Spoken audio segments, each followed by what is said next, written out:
आज हम लोग इस वीडियो में क्लास 7 का सब्जेक्ट सामाजिक विज्ञान फर्स्ट पढ़ रहे हैं और आज हम लोग पाठ 9 पढ़ेंगे। पाठ का नाम है क्षेत्रीय संस्कृतियों का निर्माण। सबसे पहले हम आप लोग को ये बता दें कि संस्कृति क्या होता है। किसी भी व्यक्ति या देश की या क्षेत्र की संस्कृति में मुख्य रूप से व्यक्तियों की भाषा, वेशभूषा, रीति रिवाज, रहन सहन, उनके जीवन जीने के तरीके, अन्य सभी पक्षों को, कला को, साहित्य को, नृत्य को और संगीत को भी संस्कृति के अंतर्गत रखा जाता है। आगे हम लोग इस पाठ को बुक की सहायता से पढ़ेंगे। बच्चों, हम लोग क्लास 7 का सामाजिक विज्ञान फर्स्ट पढ़ रहे हैं, हमारा अतीत, और हम लोग पाठ 9 पढ़ेंगे, क्षेत्रीय संस्कृतियों का निर्माण। लोगों का वर्णन करने का एक सबसे समान तरीका है उनकी बोलचाल की भाषा से उन्हें परिभाषित करना। जब हम किसी व्यक्ति को तमिल या उड़िया कहते हैं तो आमतौर पर इसका अर्थ होता है कि वह तमिल अथवा उड़िया भाषा बोलता है और तमिलनाडु या उड़ीसा में रहता है। इसी तरह से हम प्रत्येक क्षेत्र को कुछ खास किस्म के भोजन, वस्त्र, काव्य, नृत्य, संगीत और चित्रकला से जोड़ा करते हैं। कभी कभी हम इन असीमिताओं को मानकर चलते हैं और सोचते हैं कि ये युग युगांतरों से अस्तित्व में है, किंतु भिन्न भिन्न क्षेत्रों के बीच विभाजक सीमाओं के बनने में समय की भूमिका रही है। जिन्हें हम आज क्षेत्रीय संस्कृतियां समझते हैं वे समय के साथ साथ बदली, और सच तो यह है कि आज भी बदल रही हैं। ये क्षेत्रीय संस्कृतियां जटिल प्रक्रियाओं से विकसित हुई हैं। इस प्रक्रिया के तहत स्थानीय परंपराओं और उपमहाद्वीप के अन्य भागों के विचारों के आदान प्रदान ने एक दूसरे को संपन्न बनाया है।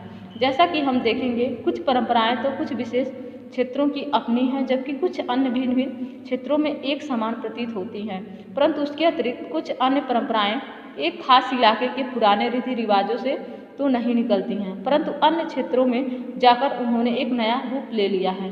इस प्रकार से बच्चों हम देखेंगे कि प्रत्येक क्षेत्र की संस्कृति और व्यक्ति, वेशभूषा, भाषा अलग अलग प्रकार के हैं और वहाँ के व्यक्तियों के व्यवहार से ही पता लगाया जा सकता है कि ये व्यक्ति किस क्षेत्र का होगा। आगे है चेर और मलयालम भाषा का विकास। आइए भाषा और क्षेत्र के बीच अंतर संबंध के एक उदाहरण से अपना विश्लेषण प्रारंभ करें। महोदयपुरम का चेर राज्य प्रायद्वीप के दक्षिण पश्चिम भाग में, जो आज के केरल राज्य का एक हिस्सा है, 9वीं शताब्दी में स्थापित किया गया। संभवतः मलयालम भाषा इस इलाके में बोली जाती थी। शासकों ने मलयालम भाषा एवं लिपि का प्रयोग अपने अभिलेखों में किया। वस्तुतः इस भाषा का प्रयोग उपमहाद्वीप के सरकारी अभिलेखों में किसी क्षेत्रीय भाषा के प्रयोग के सबसे पहले उदाहरणों में से एक है। आगे है साथ साथ चेर लोगों ने संस्कृत की परंपराओं से भी बहुत कुछ ग्रहण किया। केरल का मंदिर रंगमंच, जिसकी परंपरा इस युग तक खोजी जा सकती है, संस्कृत के महाकाव्यों पर आधारित था। मलयालम भाषा की पहली साहित्यिक कृतियाँ, जो लगभग 12वीं शताब्दी की बताई जाती हैं, प्रत्यक्ष रूप से संस्कृत की रीढ़ी हैं। यह भी एक काफ़ी रोचक तथ्य है कि 14वीं शताब्दी का एक ग्रंथ लीला तिलकम, जो व्याकरण तथा काव्यशास्त्र विषयक है, मणि प्रवालम जैसी शैली में लिखा गया था। मणि प्रवालम का शाब्दिक अर्थ है हीरा और मूंगा, जो यहाँ दो भाषाओं संस्कृत तथा क्षेत्रीय भाषा के साथ साथ प्रयोग की ओर संकेत करता है। इस प्रकार से मध्यकाल में मलयालम भाषा अपने चरम उत्कर्ष पे था और मलयालम भाषा में लीला तिलकम नामक एक ग्रंथ की रचना की गई थी, और जिस ग्रंथ की रचना मणि प्रवालम शैली में किया गया। मणि प्रवालम का शाब्दिक अर्थ है हीरा और मूंगा, और ये संस्कृत तथा क्षेत्रीय भाषा के साथ साथ प्रयोग की ओर संकेत करता है। आगे है शासक और धार्मिक परंपराएं, जगन्नाथी संप्रदाय। अन्य क्षेत्रों में क्षेत्रीय संस्कृतियाँ क्षेत्रीय धार्मिक परंपराओं से विकसित हुई थी। इस प्रक्रिया का सर्वोत्तम उदाहरण है पुरी, उड़ीसा में जगन्नाथ का संप्रदाय। जगन्नाथ शाब्दिक अर्थ है दुनिया का मालिक, जो विष्णु का पर्यवाची है। आज तक जगन्नाथ की काष्ठ प्रतिमाएं स्थानीय जनजात लोगों द्वारा बनाई जाती हैं, जिससे यह तात्पर्य निकलता है कि जगन्नाथ मूलतः एक स्थानीय देवता थे, जिन्हें आगे चलकर विष्णु का रूप मान लिया गया। 12वीं शताब्दी में गंग वंश के अत्यंत प्रतापी राजा अनंत वर्मन ने पुरी में पुरुषोत्तम जगन्नाथ के लिए एक मंदिर बनवाने का निश्चय किया। उसके बाद 1230 में राजा अनंग भीम तृतीय ने अपना राज्य पुरुषोत्तम जगन्नाथ को अर्पित कर दिया और स्वयं को जगन्नाथ का प्रतिनियुक्त घोषित किया। ज्यों ज्यों इस मंदिर को तीर्थ स्थल यानी तीर्थ यात्रा के केंद्र के रूप में महत्व प्राप्त होता गया, सामाजिक तथा राजनीतिक मामलों में भी इसकी सत्ता बढ़ती गई। जिन्होंने भी उड़ीसा को जीता, जैसे मुगल, मराठे और अंग्रेजी ईस्ट इंडिया कंपनी, सबने इस मंदिर पर अपना नियंत्रण स्थापित करने का प्रयत्न किया। वे सब यह महसूस करते थे कि मंदिर पर नियंत्रण प्राप्त करने से स्थानीय जनता में उनका शासन स्वीकार हो जाएगा। इस प्रकार से ये पता चलता है कि मध्यकाल में यहाँ पे मुगल, मराठे या अन्य शासकों के अंतर्गत अनेक धार्मिक मंदिरों, मस्जिदों और स्थापत्य कला के रूप में अनेक कलाएं उभरकर सामने आई। आगे है राजपूत और शूरवीरता की परंपराएं। 19वीं शताब्दी में ब्रिटिश लोग उस क्षेत्र को जहां आज का अधिकांश राजस्थान स्थित है, राजपूताना कहते थे। इससे यह समझा जा सकता है कि वह एक ऐसा प्रदेश था जहां केवल अथवा प्रमुख रूप से राजपूत ही रहा करते थे। लेकिन यह बात आंशिक रूप से ही सत्य है। ऐसे अनेक समूह थे और आज भी हैं जो उत्तरी तथा मध्यवर्ती भारत के अनेक क्षेत्रों में अपने आप को राजपूत कहते हैं। यह भी सच है कि राजस्थान में राजपूतों के अलावा अन्य लोग भी रहते हैं, तथापि अक्सर यह माना जाता है कि राजपूतों ने राजस्थान को एक विशिष्ट संस्कृति प्रदान की। ये सांस्कृतिक परंपराएं वहाँ के शासकों के आदर्शों तथा अभिलाषाओं के साथ घनिष्ठता से जुड़ी हुई थी। लगभग 8वीं शताब्दी से आज के राजस्थान के अधिकांश भाग विभिन्न परिवारों के राजपूत राजाओं का शासन रहा। पृथ्वीराज एक ऐसा ही शासक था।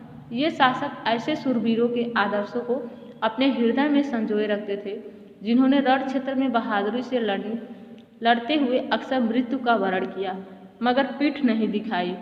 राजपूत शूरवीरों की कहानियाँ काव्यों एवं गीतों में सुरक्षित हैं। ये विशेष रूप से प्रशिक्षित 4 भाटों द्वारा गाई जाती हैं। एक काव्य, एक गीत ऐसे शूरवीरों की स्मृति को सुरक्षित रखते थे और उनसे यह आशा की जाती थी कि वे अन्य जनों को भी उन शूरवीरों का अनुकरण करने के लिए प्रेरित एवं प्रोत्साहित करेंगे। साधारण जन भी इन कहानियों से आकर्षित होते थे।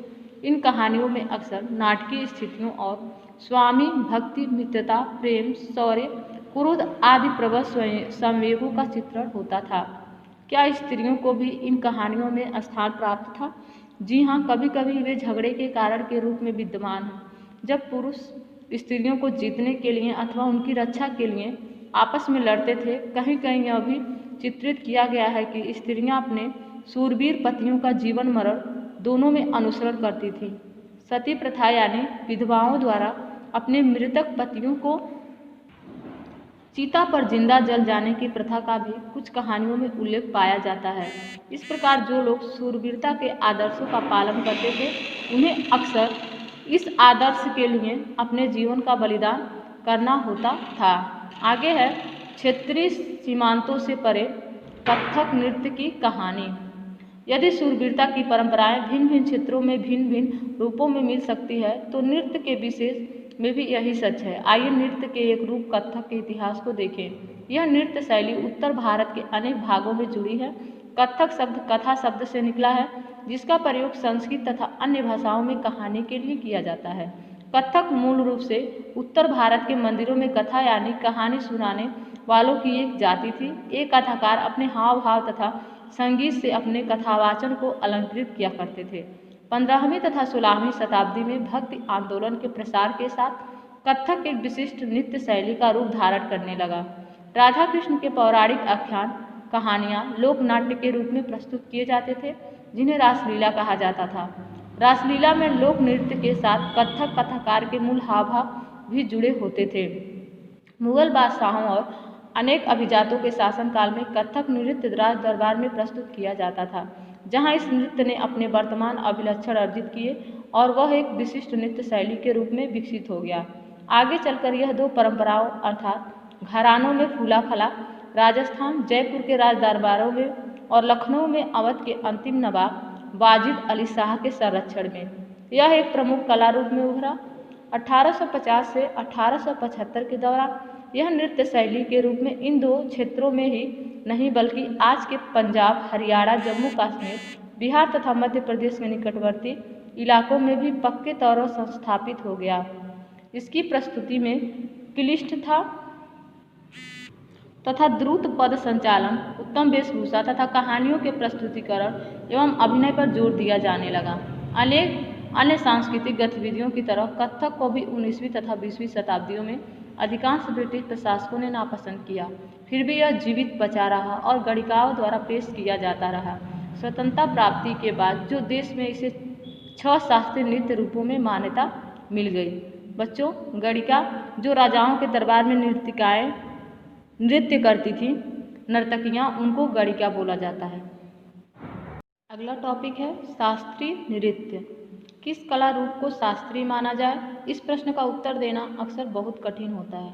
क्या हम उस रूप या शैली को शास्त्रीय कहते हैं जिसका विषय धार्मिक हो, अथवा क्या हम उसे शास्त्रीय इसलिए मानते हैं क्योंकि उसके लिए अत्यधिक कौशल की आवश्यकता होती है जो कई वर्षों के लंबे प्रशिक्षण से ही प्राप्त होता है, अथवा यह शास्त्रीय इसलिए है क्योंकि यह निर्धारित नियमों के अनुसार ही प्रदर्शित या प्रस्तुत किया जाता है और उसमें विभिन्नताओं को प्रोत्साहन नहीं दिया जाता।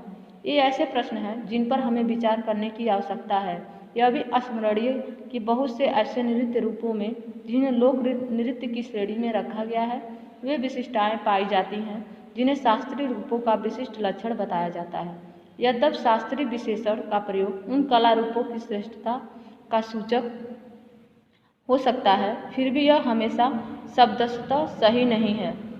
अन्य नृत्य रूप जिन्हें हम इस समय शास्त्रीय माना जाता है निम्नलिखित हैं, जैसे भरतनाट्यम तमिलनाडु का मुख्य नृत्य है, कथकली केरल का, उड़ीसी उड़ीसा का, कुचिपुड़ी आंध्र प्रदेश का और मणिपुरी मणिपुर का। ये सभी शास्त्रीय नृत्यों के नाम हैं, प्रत्येक जो अलग अलग क्षेत्र और राज्यों से संबंधित हैं। अगला टॉपिक है संरक्षकों के लिए चित्रकला लघु चित्रों की परंपरा।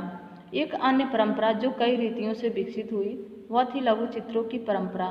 लघु चित्र, जैसा कि उनके नाम से पता चलता है, छोटे आकार के चित्र होते हैं जिन्हें आमतौर पर जल रंगों से कपड़े या कागज पर चित्रित किया जाता है। प्राचीनतम लघु चित्र तालपत्रों अथवा लकड़ी की तख्तियों पर चित्रित किए गए थे। इनमें से सर्वाधिक सुंदर चित्र जो पश्चिम भारत में पाए गए जैन ग्रंथों को सचित्र बनाने के लिए प्रयोग किए गए थे। मुगल बादशाह अकबर, जहांगीर और शाहजहां ने अत्यंत कुशल चित्रकारों को संरक्षण प्रदान किया था जो प्राथमिक रूप से इतिहास और काव्यों की पांडुलिपियां चित्रित करते थे। ये पांडुलिपियां आमतौर पर चटक रंगों में चित्रित की जाती थीं और उनमें दरबार के दृश्य, लड़ाई तथा शिकार के दृश्य और सामाजिक जीवन के अन्य पहलू चित्रित किए जाते थे। अक्सर उपहार के तौर पर भी इन चित्रों का आदान प्रदान किया जाता था और ये कुछ गिने चुने लोगों, बादशाह और उनके घनिष्ठ जनों द्वारा ही देखे जा सकते थे।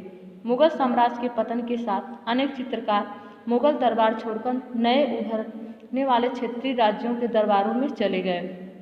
परिणाम स्वरूप मुगलों की कलात्मक रुचियों ने दक्षिण के क्षेत्रीय दरबारों और राजस्थान के राजपूती राज दरबारों को प्रभावित किया, लेकिन इसके साथ ही उन्होंने अपनी विशिष्ट विशेषताओं को सुरक्षित रखा और उनका विकास भी किया। मुगल उदाहरणों का अनुसरण करते हुए शासकों तथा उनके दरबारों के दृश्य चित्रित किए जाने लगे। इनके साथ साथ मेवाड़, जोधपुर, बूंदी, कोटा और किशनगढ़ जैसे केंद्रों में पौराणिक कथाओं तथा काव्यों के विषयों का चित्रण बराबर जारी रहा। ऐसा ही एक अन्य क्षेत्र था आधुनिक हिमाचल प्रदेश के इर्द गिर्द हिमालय की तलहटी का। यहाँ पे मध्यकाल के अनेक चित्रकारों के चित्रों का तस्वीर दिया है। इसको सभी बच्चे ध्यानपूर्वक देखेंगे। इलाका 17वीं शताब्दी के बाद वाले वर्षों में इस क्षेत्र में लघु चित्रकला की एक साहसपूर्ण एवं भावप्रवण शैली का विकास हो गया, जिसे बसोहली शैली कहा जाता है। यहाँ जो सबसे लोकप्रिय पुस्तक चित्रित की गई वह थी भानुदत्त की रसमंजरी। 1739 में नादिर शाह के आक्रमण और दिल्ली विजय के परिणाम स्वरूप मुगल कलाकार मैदानी इलाकों की अनिश्चितताओं से बचने के लिए पहाड़ी क्षेत्रों की ओर पलायन कर गए। उन्हें वहां जाते ही आश्रयदाता तैयार मिले, जिसके फलस्वरूप चित्रकारी की कांगड़ा शैली विकसित हुई। 18वीं शताब्दी के मध्य भाग तक कांगड़ा के कलाकारों ने एक नई शैली विकसित कर ली जिसने लघु चित्रकारी में एक नई जान डाल दी। उनकी प्रेरणा का स्रोत वहाँ की वैष्णव परंपराएं थी। ठंडे नीले और हरे रंगों सहित कोमल रंगों का प्रयोग और विषयों का काव्यात्मक निरूपण कांगड़ा शैली की विशेषता थी। स्मरण रहे कि साधारण स्त्री पुरुष भी बर्तनों, दीवारों, कपड़ों, फर्श आदि पर अपनी कलाकृति चित्रित करते थे। कला के इन नमूनों में से कुछ ही बच पाते थे। इसके विपरीत लघु चित्र राजमहलों में सावधानी पूर्वक रखे जाते थे जिससे वे सदियों तक सुरक्षित रहें।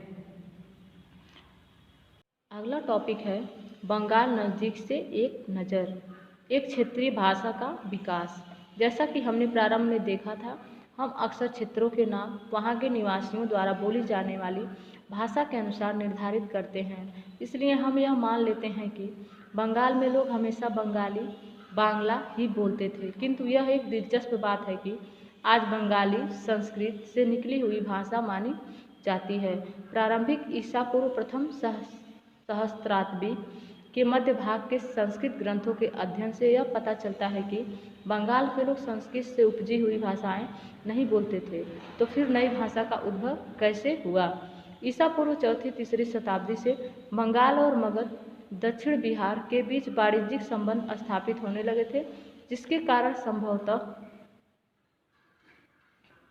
संस्कृत का प्रभाव बढ़ता होगा। चौथी शताब्दी के दौरान गुप्तवंशी शासकों ने उत्तरी बंगाल पर अपना राजनीतिक नियंत्रण स्थापित कर लिया और वहां ब्राह्मणों को बसाना शुरू कर दिया। इस प्रकार गंगा की मध्य घाटी के भाषाई तथा सांस्कृतिक प्रभाव अधिक प्रबल हो गए और 7वीं शताब्दी में चीनी यात्री ह्वेनसांग ने यह पाया कि बंगाल में सर्वत्र संस्कृत से संबंधित भाषाओं का प्रयोग हो रहा है। इस प्रकार से बंगाली भाषा में परिवर्तन मध्यकाल में दिख रहा था। 8वीं शताब्दी से पाल शासकों के अंतर्गत एक क्षेत्रीय राज्य का उद्भव हो गया। 14वीं से 16वीं शताब्दी के बीच बंगाल पर सुल्तानों का शासन रहा, जो दिल्ली में स्थित शासकों से स्वतंत्र थे। 1586 में जब अकबर ने इस प्रदेश बंगाल को जीत लिया तो उसे सूबा माने जाने लगा। उस समय प्रशासन की भाषा तो फारसी थी, लेकिन बंगाली एक क्षेत्रीय भाषा के रूप में विकसित हो रही थी। वस्तुतः 15वीं शताब्दी तक आते आते उपभाषाओं तथा बोलियों का बंगाली समूह एक सामान्य साहित्यिक भाषा के द्वारा एकबद्ध हो गया। यह साहित्यिक भाषा उस क्षेत्र के पश्चिमी भाग को बोलचाल की भाषा थी, जिसे अब पश्चिमी बंगाल कहा जाता है। यद्यपि बंगाली का उद्भव संस्कृत से हुआ है, पर यह अपने क्रम विकास की अनेक अवस्थाओं से गुजरी है। इसके अलावा गैर संस्कृत शब्दों का एक विशाल शब्द भंडार, जो जनजातीय भाषाओं, फारसी और यूरोपीय भाषाओं सहित अनेक स्रोतों से इसे प्राप्त हुआ है, आधुनिक बंगाली का एक हिस्सा बन गया है। बंगाली के प्रारंभिक साहित्य को 2 श्रेणियों में बांटा जा सकता है। एक श्रेणी संस्कृत की रीढ़ी है और दूसरी उससे स्वतंत्र है। पहली श्रेणी में संस्कृत महाकाव्यों के अनुवाद, मंगल काव्य, शाब्दिक अर्थों में शुभ यानी मांगलिक काव्य जो स्थानीय देवी देवताओं से संबंधित हैं, और भक्ति साहित्य जैसी गौड़ीय वैष्णव आंदोलन के नेता श्री चैतन्य देव की जीवनियाँ आदि शामिल हैं। दूसरी श्रेणी में नाथ साहित्य शामिल है, जैसे मैनामती गोपीचंद्र के गीत, धर्म ठाकुर की पूजा से संबंधित कहानियाँ, परिकथाएँ, लोक कथाएँ और गाथा गीत। आगे है मैनामती गोपीचंद्र और धर्म ठाकुर। नाथ लोग सन्यासी होते थे जो तरह तरह की औद्योगिक क्रियाएं करते थे। यह गीत विशेष जो अक्सर अभिनीत किया जाता है, यह बताता है कि रानी मैनामती ने अपने पुत्र गोपीचंद्र को अनेक बाधाओं के समक्ष संन्यास का मार्ग अपनाने को किस प्रकार प्रोत्साहित किया था। धर्म ठाकुर एक क्षेत्रीय लोकप्रिय देव हैं जिनकी पूजा अक्सर एक पत्थर या काठ की मूर्ति के रूप में की जाती है। पहली श्रेणी के ग्रंथों का काल निर्णय करना अपेक्षाकृत सरल है, क्योंकि ऐसे अनेक पांडुलिपियां पाई गई हैं जिनमें यह इंगित किया गया है कि उनकी रचना 15वीं शताब्दी के उत्तरार्ध और 18वीं शताब्दी के मध्य भाग के बीच की गई थी। दूसरी श्रेणी की कृतियाँ मौखिक रूप से कहीं सुनी जाती थीं, इसलिए उनका काल निर्णय सही नहीं किया जा सकता। वे खास तौर पर पूर्वी बंगाल में लोकप्रिय थीं, जहां ब्राह्मणों का प्रभाव अपेक्षाकृत कम था। आगे है पीर और मंदिर। 16वीं शताब्दी से लोगों ने बड़ी संख्या में पश्चिम बंगाल के कम उपजाऊ क्षेत्रों को छोड़कर दक्षिण पूर्वी बंगाल के जंगली तथा दलदली इलाकों में प्रवेश करना शुरू कर दिया। जो वे पूर्व की ओर बढ़ते गए, वे जंगलों को साफ करके भूमि में धान की खेती करने लगे। सन्ने यानी धीरे धीरे स्थानीय मछुआ तथा स्थानांतरित खेती करने वाले लोग, जो अक्सर जनजाति थे, किसानों के नए समुदायों में मिल गए। इन्हीं दिनों बंगाल पर मुगलों का नियंत्रण स्थापित हो गया था, जिन्होंने पूर्वी डेल्टा प्रदेश के केंद्रीय भाग में स्थित ढाका नगर में अपनी राजधानी स्थापित की। अधिकारी और कर्मचारी लोग भूमि प्राप्त करके अक्सर उस पर मस्जिदें बना लेते थे, जो इन इलाकों के धार्मिक रूपांतरण के केंद्रों के रूप में काम आती थी। प्रारंभ में बाहर से आकर यहाँ बसने वाले लोग इन अस्थिर परिस्थितियों में रहने के लिए कुछ व्यवस्था तथा आश्वासन चाहते थे। ये सुख सुविधाएं तथा आश्वासन उन्हें समुदाय के नेताओं ने प्रदान की। ये नेता शिक्षकों और निर्णायकों की भूमिकाएं भी अदा करते थे। कभी कभी ऐसा समझा जाता था कि इन नेताओं के पास अलौकिक शक्तियां हैं। स्नेह और आदर से लोग इन्हें पीर कहा करते थे। इस पीर श्रेणी में संत या सूफी और अन्य धार्मिक महानुभाव, साहसी उपनिवेशी, देवत्व प्राप्त सैनिक एवं योद्धा, विभिन्न हिंदुओं एवं बौद्ध देवी देवता और यहाँ तक कि जीवात्माएं भी शामिल थे। पीरों की पूजा पद्धतियाँ बहुत ही लोकप्रिय हो गई और उनकी मज़ारें बंगाल में सर्वत्र पाई जाती हैं। बंगाल में 15वीं शताब्दी के बाद वाले वर्षों में मंदिर बनाने का दौर जोरों पर रहा, जो 19वीं शताब्दी में आकर समाप्त हो गया। हमने देखा कि मंदिर और अन्य धार्मिक भवन अक्सर उन व्यक्तियों या समूहों द्वारा बनाए जाते थे जो शक्तिशाली बन रहे थे। वे उनके मध्य से अपनी शक्ति तथा भक्तिभाव का प्रदर्शन करना चाहते थे। बंगाल में साधारण ईंटों और मिट्टी गारे से अनेक मंदिर निम्न सामाजिक समूहों जैसे कालो, तेली, कसारी, घंटा धातु के कारीगर आदि के समर्थन से बने थे। यूरोप की व्यापारिक कंपनियों के आ जाने से नए आर्थिक अवसर पैदा हुए। इन सामाजिक समूहों से संबंधित अनेक परिवारों ने इन अवसरों का लाभ उठाया। जैसे जैसे लोगों की सामाजिक तथा आर्थिक स्थिति सुधरती गई, उन्होंने इन स्मारकों के निर्माण के माध्यम से अपनी परिस्थिति या प्रतिष्ठा की घोषणा कर दी। जब स्थानीय देवी देवता ने पहले गांव में छान छप्पर वाली झोपड़ियों में पूजे जाते थे को ब्राह्मणों द्वारा मान्यता प्रदान कर दी गई, तो उनकी प्रतिमाएं मंदिरों में स्थापित की जाने लगी। आगे है इन मंदिरों की शक्ल या आकृति बंगाल की छप्परदार झोपड़ियों की तरह दो चाला, दो छतों वाली या चौचाला, चार छतों वाली होती थी। 5वें अध्याय में वर्णित बंगाली गुंबद को याद करें। इसके कारण मंदिरों की स्थापत्य कला में विशिष्ट बंगाली शैली का प्रादुर्भाव हुआ। अपेक्षाकृत अधिक जटिल चौचाला यानी चार छतों वाली ढांचे में चार त्रिकोणीय छतें चार दीवारों पर रखी जाती थी, जो ऊपर तिर्यक रेखा या एक बिंदु तक जाती थी। मंदिर आमतौर पर एक वर्गाकार चबूतरे पर बनाए जाते थे। उनके भीतरी भाग में कोई सजावट नहीं होती थी, लेकिन अनेक मंदिरों की बाहरी दीवारें चित्रकारियों, सजावटी टाइलों अथवा मिट्टी की पट्टियों से सजी होती थी।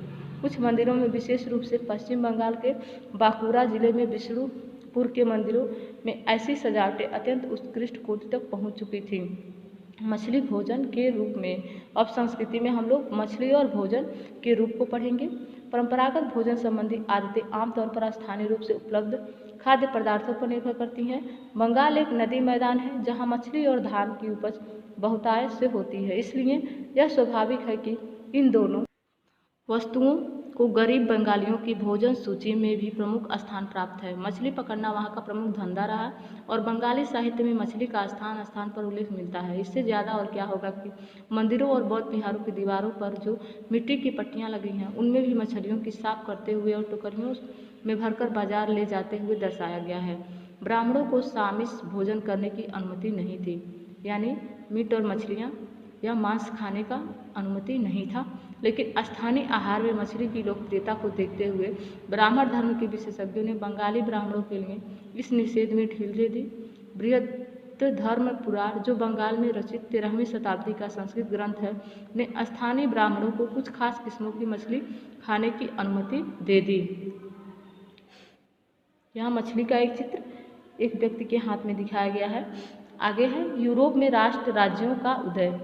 18वीं शताब्दी के अंत तक यूरोप के लोग स्वयं को एक साम्राज्य जैसे ऑस्ट्रिया हंगरी साम्राज्य की प्रजा या किसी चर्च जैसे यूनानी रूढ़िवादी चर्च के सदस्य मानते थे। परंतु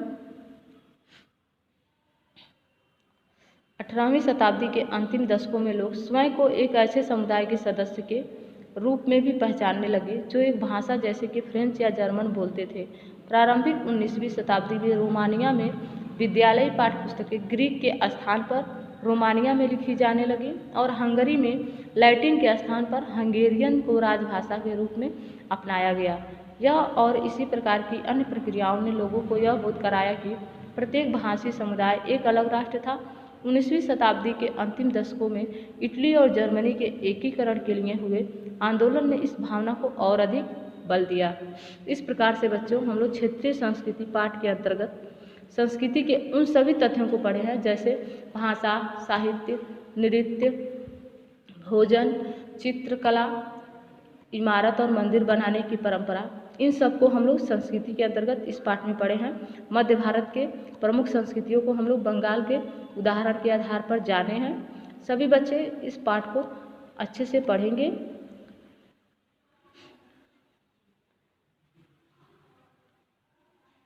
पाठ समाप्त हुआ। धन्यवाद बच्चों।